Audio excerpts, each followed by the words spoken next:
ஏழைகளுக்காக கொடுத்த சொத்து, அந்த ஒப்பு சொத்துல தான் பள்ளிவாசலும் மதரசாவும் தர்காவும் மருத்துவமனையும் எல்லாம் பயன்பட்டு கொண்டு இருக்கிறது. ஆனா எல்லாம் சிந்திக்கிறீங்களா? இந்த அந்த ஒப்பு சொத்து எத்தனை கோடி இருக்குது இந்தியாவில் தெரியுமா? இந்தியாவில் 2வது இடத்தில் இருக்கிறது தான் ஒப்பு சொத்து. அந்த ஒப்பு சொத்து பத்தி யாரா நினைக்கிறீங்களா? ஆனா இந்த ஒப்பு சொத்து இங்க வந்து நிறைய பேர் ஆட்டை போட்டு உட்கார்ந்து இருக்காங்க. பெரிய பெரிய அரசியல்வாதிங்க, பெரிய பெரிய கோடி தர்றாங்கல்ல, ஏழைங்கெல்லாம் போய் சேரல. ஏழைங்கெல்லாம் போய் சேரல. கர்நாடகால 27,000 ஏக்கர் நிலம் ரியல் எஸ்டேட்டுக்கு பிஜேபி வித்து இருக்குது. ரியல் எஸ்டேட்டுக்கு பிஜேபி வித்து இருக்குது. எந்த சொத்து? ஒப்பு சொத்து.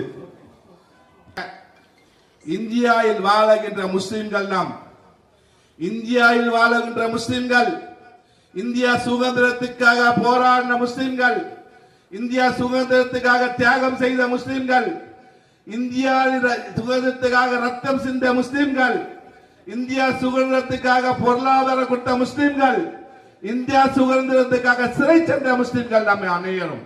நாம் அந்நியர் கிடையாது. ஆனால் இந்த பிஜேபி அரசு மத்தியில் என்றைக்கு வந்ததோ அன்று வரைக்கும் இந்த முஸ்லிம்களா நிம்மதியை வாழ முடியுதா?